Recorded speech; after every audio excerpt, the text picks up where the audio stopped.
All right.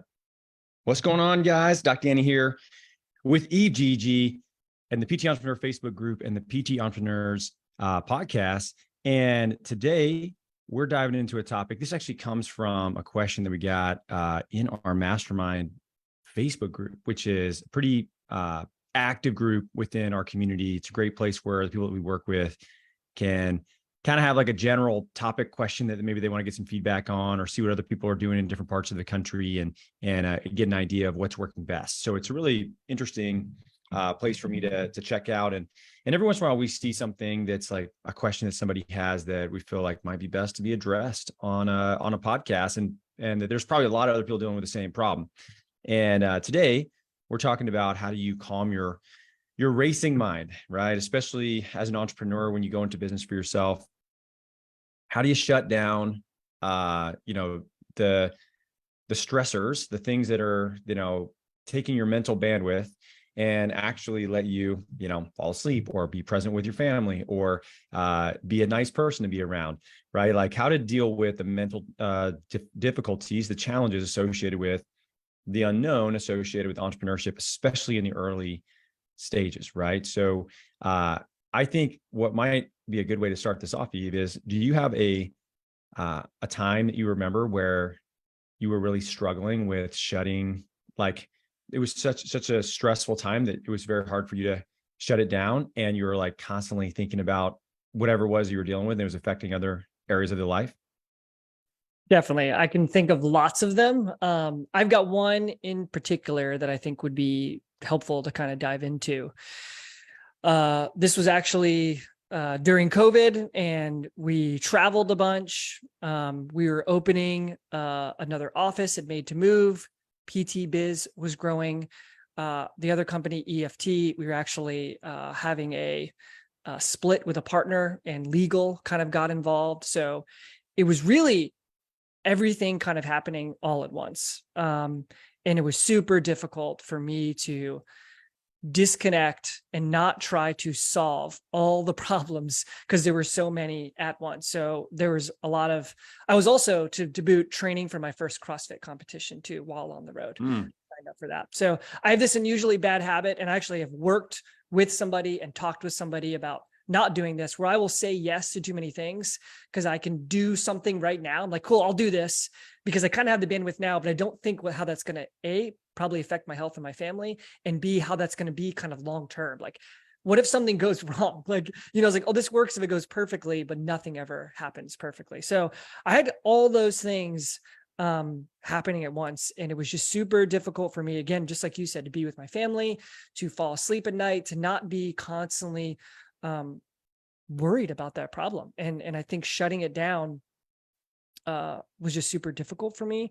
And yeah, I mean, I have a lot of strategies that we can put into place, but that was one where it was just like, even with all the things that I was doing, it was super difficult to kind of truly disconnect, which is, I think, sometimes the hardest part, because you're constantly growing. If you're an entrepreneur, you're like, what can I do next? And how can I be proactive?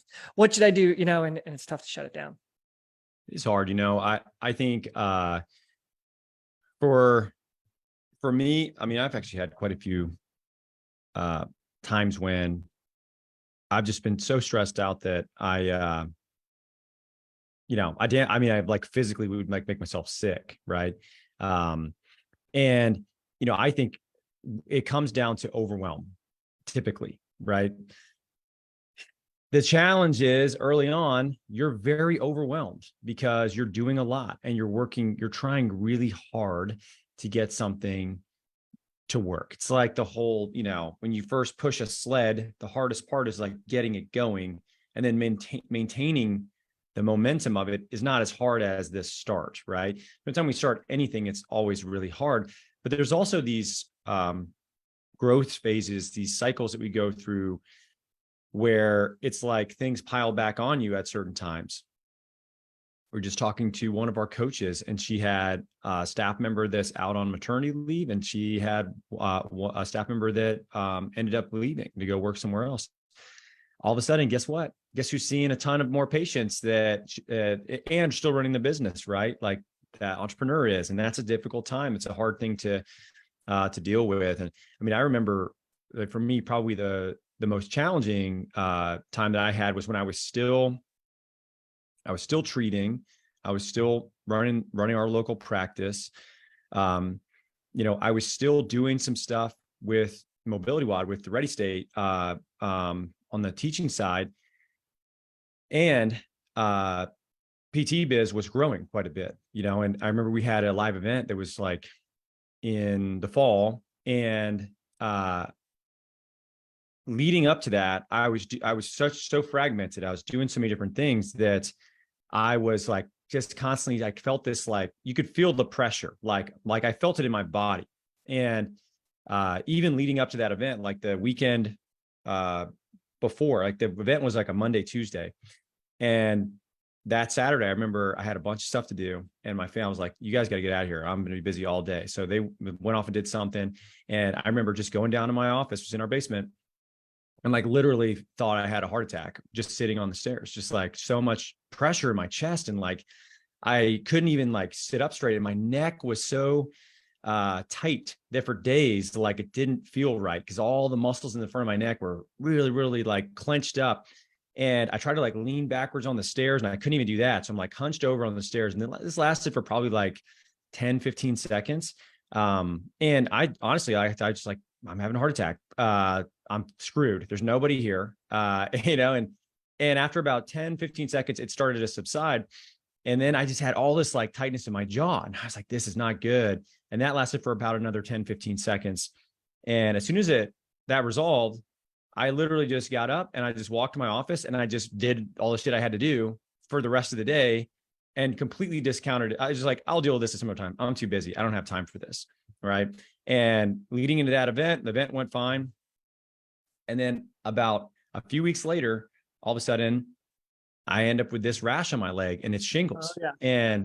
And it was like, I remember going to the doctor. I went to go see the doctor, and she's like, this is weird. You're, 34 at the time. You're healthy, should not have shingles. Like, what is going on? And what I realized was just like all this stress. And this was at a time where I'd been past the start phase, right?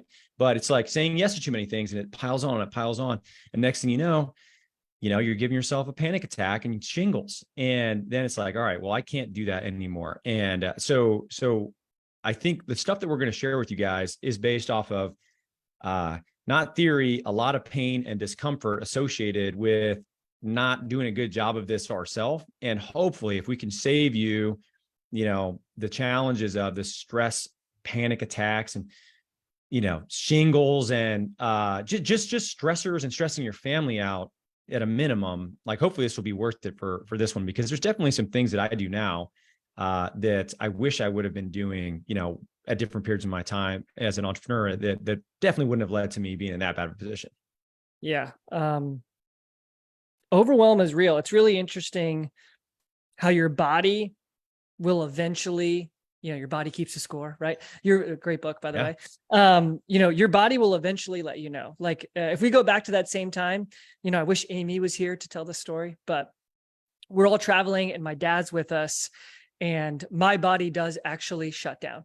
So for 24 hours, I was basically asleep in the back of the van as we were traveling from like one part of the country to the other.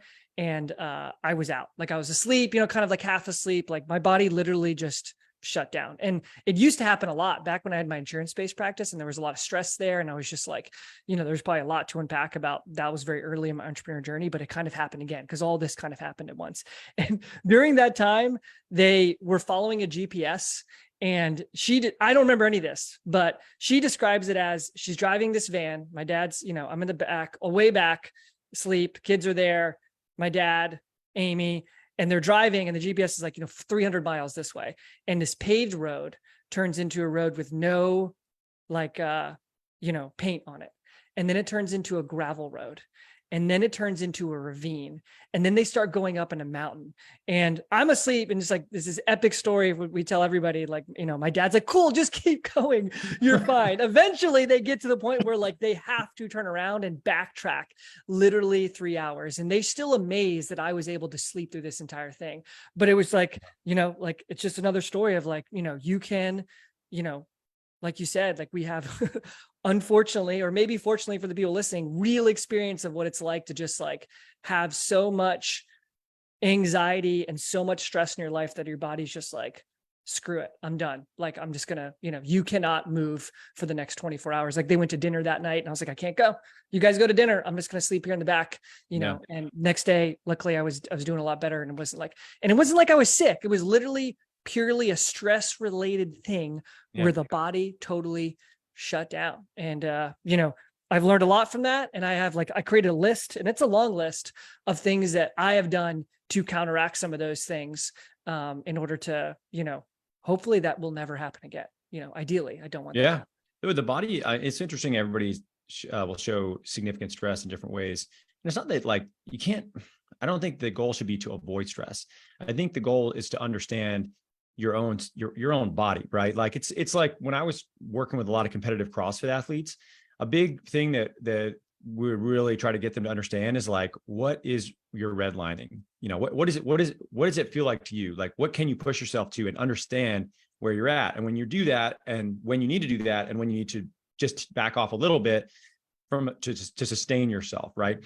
And I think as we look at entrepreneurship is this long race, it's an ultra endurance event, and there's times when you're going to sprint, and there's times when you're going to jog or walk or whatever, but like you need to know when you need to, take a break and not just deplete yourself over and over again, which is what, it sounds like we both obviously did. I would say the other thing too is it's very normal for anybody that's dealing with this stuff to do really well, working with someone that's a mental health specialist. Like, I think this is something that's, working with a therapist or a performance coach or whatever it is that you want to call it, it can help so much because it allows you to see what you're doing and the perspective of that through somebody that's not in your shoes, as well as like, this is their job, is what they're really good at, to help you reframe some of the things that maybe are causing you to do this to yourself, and realize that there's probably some stuff that's deeper than that has to do with your own beliefs, probably, of why you do what you do, what you assign value to and meaning, and what that comes from, and hopefully understand if that coming from a good or a bad place. Because there's a really interesting study I saw where it basically had to do with how hard someone would work to achieve a goal, and they were looking at mice. And they basically tied this tensometer around the mice's tail, or the mouse's tail, I should say. And one of the tests, they put like the smell of like food in front of the mouse, and they tested to see how hard is the mouse pulling to get to this food. And then in the next test, they put like the smell of a cat behind the mouse. And then they tested how hard is the mouse pulling to get away from the cat. And it was exponentially more that the mouse would pull to get away from the cat than it would to be to move towards, this food smell, which if you extrapolate that to, assuming we can do that to us, probably can, we're going to run a lot further and a lot faster away from a threat than we are towards a desired future state. The issue is it's not necessarily the best driver. It's a very potent driver, but the byproducts are not good. And realizing that is probably step one. Most of us that are higher achievers are trying to prove something because of something we felt, in our childhood or growing up that we needed to prove in order to feel validated, right? So it can be great, but at a certain point, you're probably going to have to realize that and come to terms with it. And hopefully it is before you give yourself some sort of sickness. Yeah, I think in a perfect world, you have these short-term drivers, and those can be motivations that are more of running away from the cat. Like those can be useful, but that cannot be the long-term strategy. Like we both know of entrepreneurs who have run themselves in the ground. They're very wealthy, but they're at the same time have no relationships in their life. They're not healthy physically, they're not happy at all. So, it is a little bit of a balance, and I kind of like what you said. It's like, we don't want to avoid stress completely, right? Like stress can be a good thing, but passing out in the back of a van because you can't move because you're stressed, like that's a bad thing, right? So like, I love the analogy of the CrossFit. It's like, how can I understand where my red line's at? How can I push myself to do more because I have this greater goal? but not get to the point where I just totally collapse. And I think that's what's this about. Like, I don't want us to swing the whole other way and be like, this is not stressful, this is not hard, avoid all that. Like, that's not a good thing. I think it's going to be difficult to reach long-term, goals if you don't have some sort of mindset that like, this is going to suck and this is going to be stressful. And I've got to move forward. Like a really cool analogy. I'm watching Arnold, which is like a new Netflix special on him. And he had what you would think is a terrible childhood, like abusive, like he kind of shared a lot of things, but he's like, I'm not sad about that. That is what drove me to be the person that I've been today. Because if you think about it, it's 3 series. It's like the athlete, which I haven't got to the next one. It's the actor, and then it's the politician. Like, he has achieved an insane amount in his life. You know what I mean? And like, he's like, I never want to go back to what I was before. And that was like a big, initial kind of driver for him in the beginning. And he had to move past that. So there's just a lot of analogies to what we're talking about and like what I saw just in that first episode. So if you check it out, if you haven't checked it out yet. Well, what I say, that if you were like super emotionally healthy and you had nothing to prove, you're probably not going to achieve a significant amount, which is funny because we look at that as like a really good thing, right? And yeah, he might not view that as a bad thing now, but how many people come from that same environment that he came from that are alcoholics or drug addicts or in jail because of not thriving through that, right? So it is interesting to look at that. That's like, man, okay, most high achievers have some sort of something that is not healthy about, their background or their relationship with their family or themselves or the way they look, right? Like for him, maybe it has something to do, bodybuilders typically, there's something about themselves that they don't really like, right? And they're trying to build this ability to build confidence and, and that starts typically at a very young age. And I think a lot of males end up like that as well. So it is interesting. And in the entrepreneur world, like the difference being, and he's very much an entrepreneur, especially if you look at early on with his construction company. And like, I've read some books about Arnold and how they were like slinging him and Frank, God, what's his name? The other bodybuilder that was like the first Hulk. They were just like slinging like bricks. They were like laying patios because the guy was like Italian, and he was like, oh, this is like this handmade, like fine Italian workmanship or whatever. And Arnold would sell it. And this guy was actually like a mason, and he would do the work and stuff like that. And then they were buying buildings for investment stuff. And he made more money in real estate than he did off his movies early on in his career. So he's an interesting guy. But, when we look at like, okay, how do you deal with your ability to control your own mind when it's going bananas because you're stressed out or you're thinking about all these different things?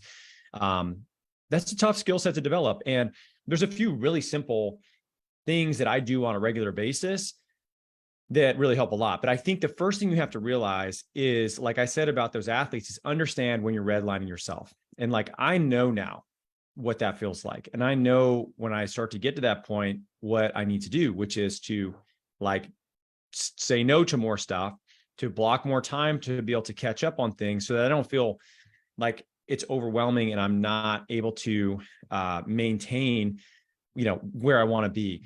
So part of that is like you understanding yourself, right? So you can do that very subjectively, on a scale of 0 to 10, how stressed did I feel today? 10 is like, I'm maxed out. 0, you feel fine, right? It's like nothing at all. So you have to figure out where you're at on that. If you have too many days where you're above, like for me, if I'm above an 8 for multiple days in a row, then I know, all right, I got to block some time to catch up on things at a minimum, because it's just going to keep snowballing and snowballing and snowballing, and I'm going to feel really bad. So part of it is being self-aware enough to know how you feel to start there. I don't know if you do anything like that as objective at that, or if it's like you sense it, right? And you kind of know.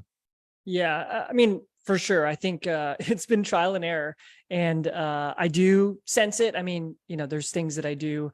I think Amy helps me a lot. Like obviously my wife and my kids, like I can see how, she'll call me out nowadays, which I've asked her to do. I'll just know that I'm being short with the kids, or, I definitely more of a sense when you're getting close to that red line. And I try not to even to touch that anymore. You know what I mean? Like I want to be as far away absolutely as possible, because you're right. Like to go back to it's just interesting you said that about the Arnold analogy. So he had a brother, and his brother was died in a car accident and was drunk in the car accident. So he became an alcoholic. So he kind of made this analogy of how it strengthened him and it didn't really work, so it's just definitely something that can be a double-edged sword. I think so. When it comes to specifically, like, I feel like the one thing that maybe I've learned when you were talking that helped me a lot is that I understand now. Before, it was more fear. It was like, I have to do these things or my business will go under. I will not be valuable. I'm not being productive. There's a lot of I's in there. Like, I am failing, and now when I get to that red line, it's honestly just through experience. I know my business is not going to go away. Like, I know if I take another day or two, or I push this off a week, like, things are not going to fall apart. And I feel like that's probably been the most useful for me. Like, shout out to Kim, who's helped me work through this. And like, my definition of what productive means and how I can be productive. It's not always about just doing more. Like, I always just thought I had to do more. The only thing, that's what I knew how to do. I knew how to just work really, really hard. And I thought that was the only way I could provide value. And as soon as I realized that wasn't necessarily true in my own thought of myself, as well as my business won't fall apart if I just, give it some time and I don't, I push a meeting off every once in a while. Like, that's okay. But that was a lot of hard work, man. A lot of hard work to get there. I tell you, here's the other thing. And this is what most people don't even realize is it's once you build that endurance up to where your work capacity is just like very high, right? I mean, there's years where I was working 60 plus hours a week, like probably I don't even know, 6 years straight, right? And sometimes it was quite a bit more than that, especially if I was traveling to teach and things like that. And you can hold that for a long time and you build this tolerance to the discomfort of it to where it's almost like this superpower that you have. Then when you get to a place where you have people around you and you've built an actual business, it's hard to turn it off in a lot of ways. So you've built this endurance, you've built this stamina, and then you can't be the one doing everything. You have to learn how to change the way in which you're leading. And then it's even harder because you have to trust other people and you have to mentor other people and develop other people. And then you have to refine your systems and make sure that they're being followed and that could they be better, or are you missing something? And there's a lot of non-direct work that happens that making that transition, I think for a lot of people is very hard because they feel like they're not putting the work in that got them where they were to where they are now, but they know they can't do that to get to the next stage. And that in its own right can cause a lot of frustration and challenge because the thing they got really good at, they can't do that to go any further, right? They're limited. They're the bottleneck at that point, right? And that can be just as hard for you as far as like the mental bandwidth side and being stressed out and constantly thinking about it. And for me, like if I find myself like staring off into space and just completely thinking about something else, right? I'm very aware of that now. And or if I'm being a dick, like it's basically, is dad being a dick? If dad's being a dick, he needs to go for a walk or something like that. Like, yeah, dad's being a dick, get out, go for a walk, right? Go. And I'll talk kind of through some of the things that I like to do that help me, but my family's very aware of it. And I'm very aware of it now too. If I'm just spacing out for no reason, I'm like, all right, I gotta do something else. I got to change what I'm doing, change the location I'm in, change the state that I'm in. And there's a few ways that I like to do that. The very first one is journaling or using a whiteboard. So I'm a huge fan of both of these. I write in a journal and I use a whiteboard almost every day that I'm in the office. And what I like to do is just, at least in a journal, write out just whatever's top of my mind, especially if it's like first thing in the morning before I go to bed. And especially if I'm trying to like solve a complex problem where I'm dealing with something that is challenging. I'll just start to like write out random things that I think about around that or whatever, just what's going on in my mind. I'll just dump it onto a piece of paper or I'll dump it out onto a whiteboard. And it's so helpful. That helps me. Just that one thing helps me so much to just like, it's almost like you're cleaning out all this junk that's in your head and you get it out somewhere else. And then you can look at it at a later date. Like it's there. You don't have to think about it. It's not just running in the background. You just leave it there. You come back, look at it the next day, give yourself some time. Like that one thing for me, and not everybody's going to be the same, but like that works so well for me because I'm just like visually, it helps me a lot. I like the fact that I'm writing it out. And then it gives me some space and some time where I can go back and look at it at a different at a different time. So that's my number one thing. What do you like to do? Oh man, this is a tough one. Like I feel like I created a list, and what I realized is all of these things helped me at a certain time. Like, is there one that's my absolute favorite? Probably right now, yes, but like that could change Yeah. over the next 6 to 7 months. I think you know this about me. Like I like diversity, I like change, like I like to travel and change my environment. So, recently I literally just started picking up journaling again. I kind of took a break from that. And I'm doing it in the morning and I'm doing it in the evening. I like the morning version where I'll grab like the daily stoic, and like it helps me kind of just set the tone for the day, because I'm seeing myself being a little bit more scattered, and maybe like even full transparency, maybe just not prioritizing the right things in my life again, where I'm like thinking about like, maybe it's like too much growth and not about family, or just too much of like grow and not like, what am I grateful for, and gratitude. We can go into that. So, if I see that kind of happening, I kind of reel it back in, and it's just super helpful to just like, what am I thinking? Why am I thinking that way? Why is this helpful or useful in my life or not? Like, yeah, I mean, it's the same thing. I mean, I love a whiteboard too. Like my whiteboard's full right now as I look over at it. Yours is too, I'm sure. But that is it's just super useful. The journaling, I think getting it out of your brain and onto a piece of paper cannot be understated. Like it's also such an easily actionable thing to do. And I've always done some form of journaling, to-do lists. Like I think that act in and of itself, yeah, it's just extremely cathartic and freeing, and like, cool, it's written down, I can come back to this tomorrow. You know what I mean? Like that's also super helpful. Yeah. And I think it's a very easy, simple thing to do. Don't need much instruction. Just write down whatever's in your head. Write down whatever you're thinking about as far as your business decision that maybe you're struggling with, or a thing that you want to do. And just brain dump it. And then, give yourself some time, come back and look at it. Or don't, and just leave it there. Right. So the other thing I would say that I really like, that doesn't involve, and these don't involve like working with anybody else, right? You don't have to go and work with a professional to do any of this stuff. Like you can do it on your own. So it's free. It's easy to do. But I'm a huge fan of breath work when it comes to state changing. So, if I catch myself and I'm in like, I don't know, like a heightened state, or I'm frustrated and I'm just like down in the dumps, and I can feel it, man. Like, so if I get really frustrated, I feel like I'm, not, if I don't feel like I'm gaining momentum in the things that I want to do, or if I feel stagnant, I will get like, it's almost like my head gets heavier, and like my eyes, it's like I can't like focus on things as well. I'm not very engaged with people. And I can feel it. And for me, one of the things that works really well is breath work, right? So you could just literally just do simple breath work to change your state, and different cadences do different things. I like that there's an app called the State app, and it was designed by I believe it was Brian McKenzie and Rob Wilson, who taught, and I think they still do teach, a course called the Art of Breath. And that what's cool about that course is it's performance driven in a lot of ways. It's about how to like upregulate and downregulate yourself around training and understanding how you can use breath protocols to objectively measure whether you're recovered or if you're making improvements.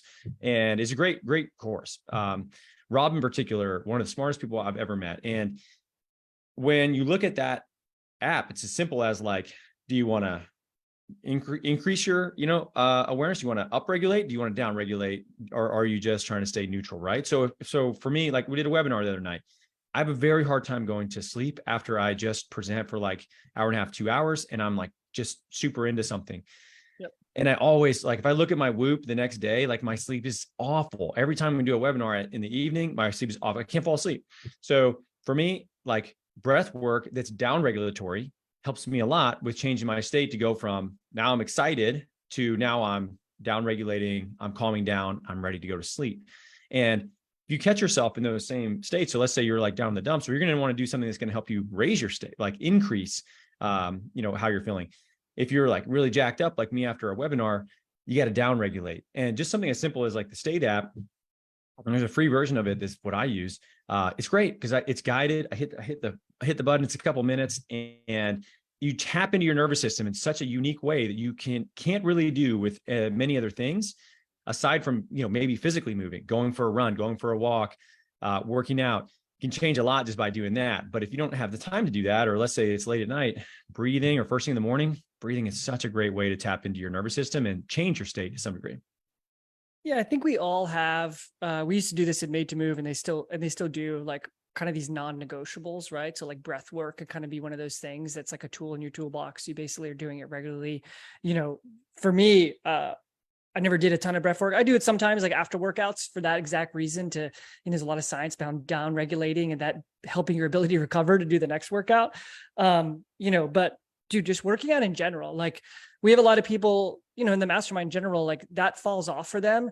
That has never really fallen off for me. Like I can't not work out. Like maybe that's unhealthy. I don't know. But like, it's like 6 or 7 days a week, I'm doing some form of, lift, run, interval work on the bike. Like, it's just like, it would be, if you took that away from me, it'd be very difficult for me to thrive. And that's just like, it's a non-negotiable. Like, and I think that is also super helpful in just keeping my, ability to do a lot of work and handle a lot of stress and be able to continue to thrive and work towards multiple things. So it's just like, it's just something I don't give up. Like, it's essential. And I think, if you're one of those people, do not let that go by the wayside. Like I've always felt time for that, like even during the most stressful times.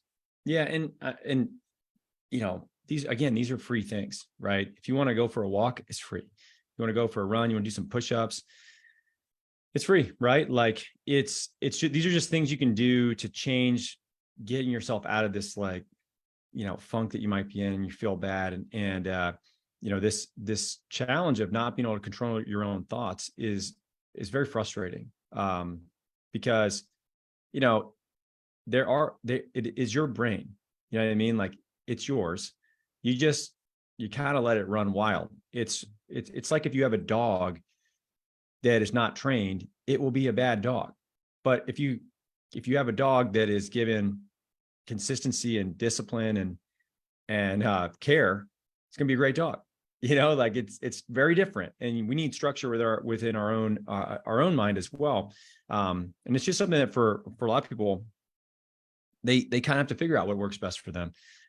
Another thing that I like to do, and I do this with my kids a lot actually, is I'll do like either a post-mortem, like worst case scenario, what's the worst thing that could possibly happen, right? Like, my son's about to start middle school. He's in 6th grade, new school. It's a new building. All of a sudden, it's like, I don't know. I've heard middle school is pretty tough. There's a bunch of big kids. School's hard. And I'm like, all right, well, like worst case scenario, let's go through it. We'll go through the worst case scenario, and just doing that with him, be like, okay, now let's say all that happens. What does that mean for you? Right? Okay. Like, are you still alive? Do we still love you? Do we still care? Are you still going to be able to be, able to do the things that you like to do? Are your friends going to all, still want to be your friend? Like, and as you go through that and they realize, oh, even in the worst case scenario, it's still not that bad. It can take some of the fear and anxiety away. The other thing that I like to do, I can't really do this with my kids because they're so young, but I think about this with myself, or sometimes I'll talk to entrepreneurs that are really stressed out about something, and I'll ask them, and I'll say like, okay,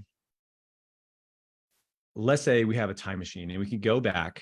Like, let's say it's you in this example. So we have a time machine. We can go back, to Yves Gege, 10 years old, right? And you're frustrated because you're not making progress in something or whatever, or you have an employee that left and, it's really creating a lot of stress for you because you're picking up all this extra work. Well, you go back on the schoolyard and you're like, yo, little Yves, come here for a second. And you can tell him what the next, however many years looks like, the next 25, 30 years looks like, and how much like he's going to do and the cool shit that's going to happen. And then would you think that 10-year-old Yves is going to be super excited about what his life looks like going forward, or he's going to be bummed out when he goes back to math class, right? Like for most of us, we have done a lot. We've accomplished a lot.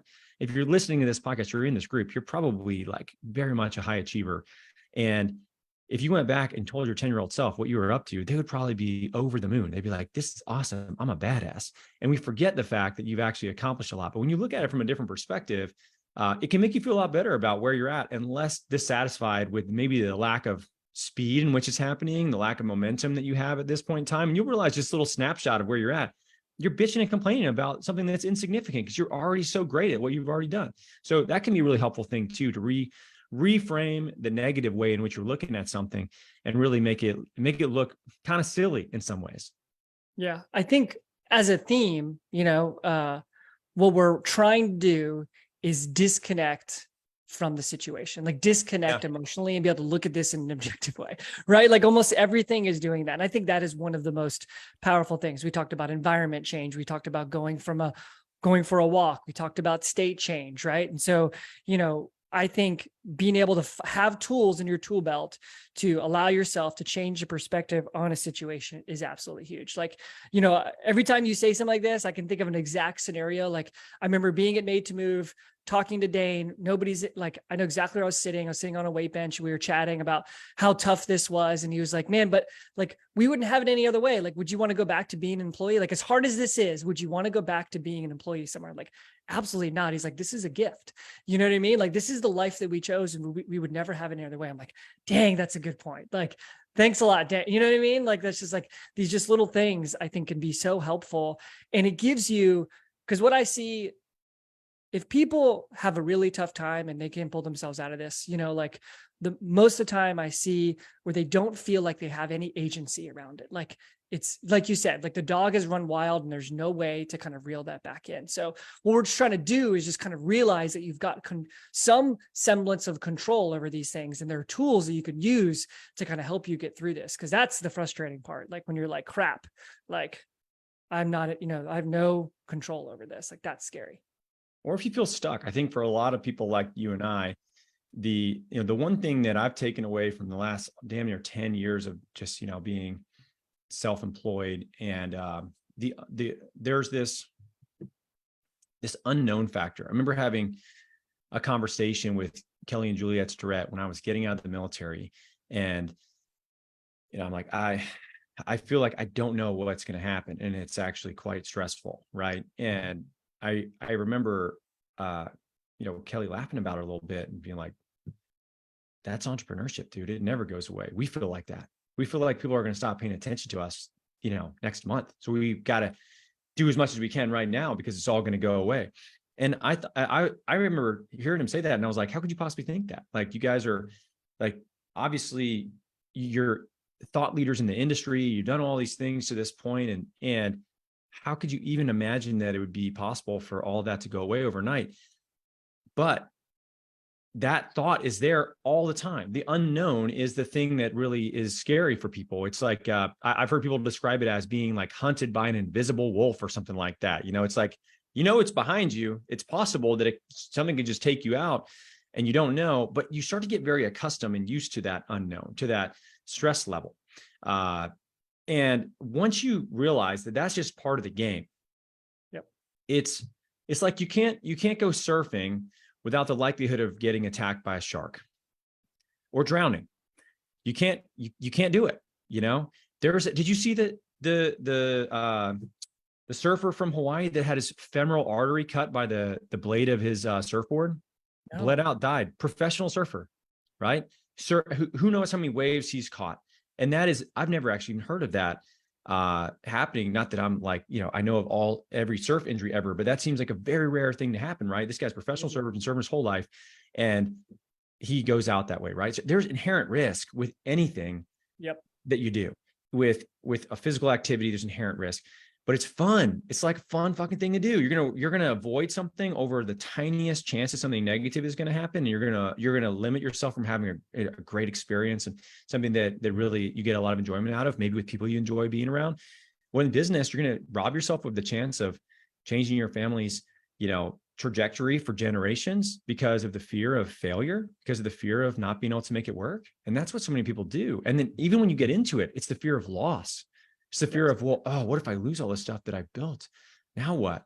And that fear of loss is in some ways worse than whenever fear of getting started and not knowing what's going on. Because at least you know what you built, you know how hard it was to get there. And if it gets taken away, you're like, oh my God, I don't know if I can go back to square one and do it all over again. But I promise you would do it if you had to. You may not want to. So that's tough. And being able to deal with that and understand that like it's just part of the game, you got to come to terms with it. You got to come to terms with the fact that you go surfing, you might get bit by a shark. Is it worth it? Ask yourself that first. And if it is, get the hell out there. And if it's not, then don't. Do something else.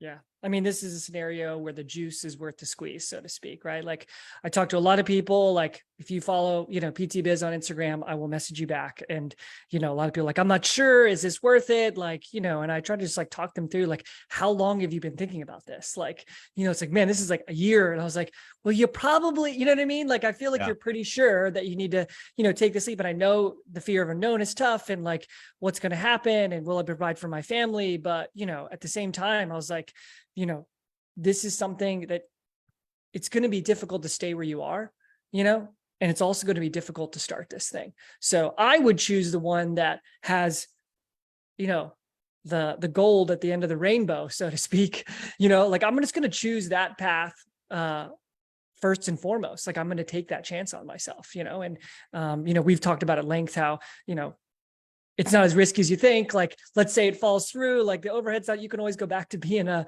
clinician wherever you want to ultimately. But like, taking that chance on yourself, I think is huge, and that first step. And yeah, hopefully this conversation kind of helps people too, because, that can be stressful, just like the in-between stage of like, man, should I just go do it? Like, like I had a newborn and a 2-year-old when I was like, man, I'm just going to start all over in a CrossFit gym. Like, let's see how this cash thing works out. Dude, it is the worst part. The in-between is the worst. It's like the Dr. Seuss book, All the Places You'll Go. You're stuck in the waiting room. Like, I don't know if you read that book to your kids very often or used to, because obviously they're older now, but like the waiting room is the worst place. You're waiting for the phone to ring. You're waiting for the break. You're waiting for Friday night. Like you're waiting for these things to happen, and it's a terrible place to be. And when you are a in-between stage, when you are waiting to see when the right time is going to come around, when you're waiting until you feel like, all the circumstances are ideal, when you're unsure and waiting to see if you should hire somebody because you have to grow past yourself, or you need to move to that standalone space that's going to dramatically increase your overhead, but it's the only way you're going to be able to scale the service-based business that you have, or you're employed and you're just like back and forth about whether you should make this transition to your own clinic or whatever it is you're going to do, maybe a different career. That is hands down the worst place. I don't think, and I've had plenty of times when I've been stressed out in the business that I have. I've never been more stressed out than trying to make the decision of whether I should get out of the military or stay in, and it is because it's such a big transition. It's a huge change of your identity, your life. And for people that are going into, from being in a clinic to your own business, like it's a huge shift. And man, it's just so uncomfortable to be stuck in that position. And the reality is you got to make a decision, because the longer you stay there, the more discomfort you're going to feel. It's not going anywhere. And you just need to be able to decide what values you have, what's important, what's the desired future state of your life that you want to achieve. And does the position that you're in lead to that? If it does, then stay and be happy with that and be content. Try to be the best person you can be at that job. And if it doesn't, then you need to make a change. But change is hard. Change is so hard. Try to think about this, man. Like, change schools if you're a kid and see how easy that is. Move and see how easy that is. Change your damn car and see how long it takes you to get used to all the other things where you're like, I don't know if I like this as much, right? Like, any change is hard. So changing career, oh my God, it's massively difficult, but it's got to be worth it.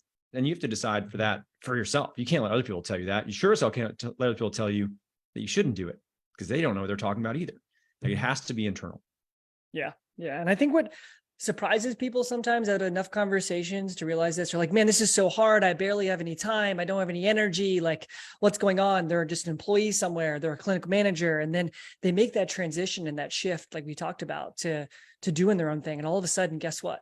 they're working towards something bigger. They're working towards something, and their energy level goes up. They can produce more work. Like that was a pretty big shift, I think, that I've seen. And I noticed as well too, like, holy crap, I seem to have, again, almost to a terrible degree, the ability to just like my workload has increased dramatically, right? Because it's exciting and because, there's a lot more on the line, and like the freedom's pretty awesome. So, I do think you're very right. Like it's the in-between stage is typically the hardest, but once you make that decision, I think a lot of people will be surprised, not necessarily how easy it is. That's not it, right? It requires a lot of effort, and, it's hard, but I think you'll be surprised about like how much energy you have, how like the path is pretty straightforward, how, things will work for you as you kind of push harder. Like, I do think people will be surprised. I just finished reading this book. I can't remember the name of it. But it's the author's Felix Dennis. He's a guy, this prolific sort of magazine entrepreneur, and he's English, but he had a number of different magazines, media companies, stuff like that. And he talks about the like individuals working within his companies that he knows damn well would be successful if they went and did their own thing. And his goal was to keep them as happy as he could, so they would stay there and continue to work with his company, right? And intentionally so. And what he always said was, if you can find somebody that can like thrive and love what they're doing within an organization, like there's really no reason to leave, because people can be great at their job and hate it. Like think about that for a second. Like somebody might be listening to this that's at a clinic that they don't like to go to, but they're a professional and they just kill it. They're great, right? They're probably the best person there, even though they don't even like being there.